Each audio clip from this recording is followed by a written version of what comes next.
Hello दोस्तों, मैं माता रानी का भजन खुद बनाई हूँ। प्लीज़ आप लोग एक बार ज़रूर सुने और चैनल को सपोर्ट करें। रहिया जो हत थकी गइलै नया नवा हो, गइलै नया नवा हो, कहवा लगवलु यतनी देर मायरिया हो, कहवा लगवलु यतनी देर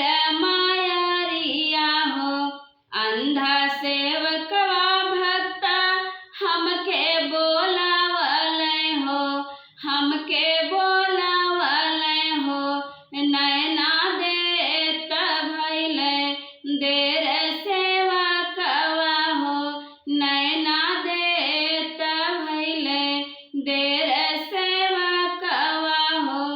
रहिया जो हत थकी गइलै नया गइलै नया नवा हो, कहवा लगवलु यतनी देर मायरिया हो, कहवा लगवलु यतनी देर मायरिया हो। लंगड़ा सेवकवा भक्ता हमके बोलावले हो, हमके बोलावले हो, पैरा देर सेवकवा हो, पैरा देत भइले देर सेवकवा हो। रहिया जो हत थकी गइलै नया नवा हो, गइलै नया नवा हो, कहवा लगवलु यतनी देर मायरिया हो, कहवा लगवलु यतनी देर मायरिया हो। कोढ़ी सेवकवा भक्ता हमके बोलावले हो, हमके बोलावले हो, काया देत भइले देर सेवकवा हो, काया देत भइले देर सेवकवा हो।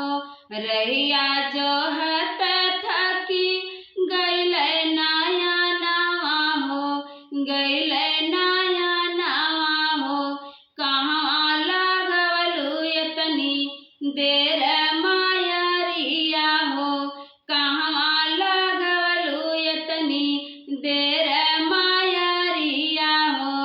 बाझिन सेवकवा भक्ता हमके बोलावले हो, हमके बोलावले हो, बालक देत भइले देर सेवकवा हो, बालक देत भइले देर सेवकवा हो।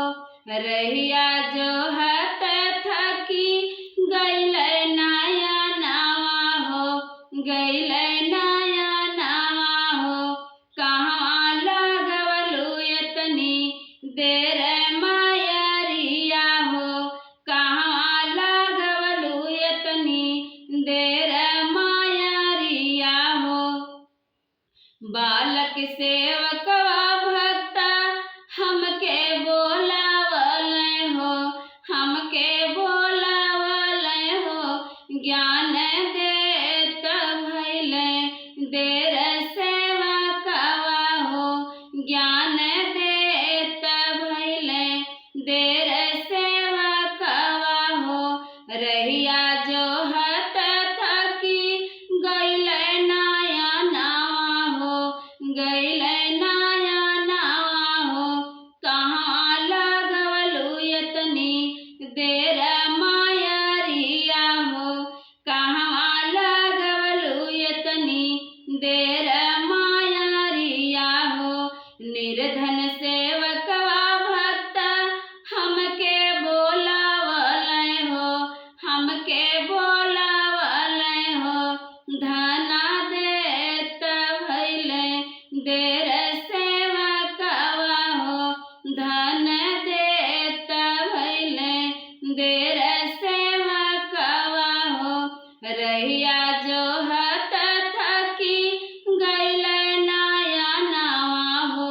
गई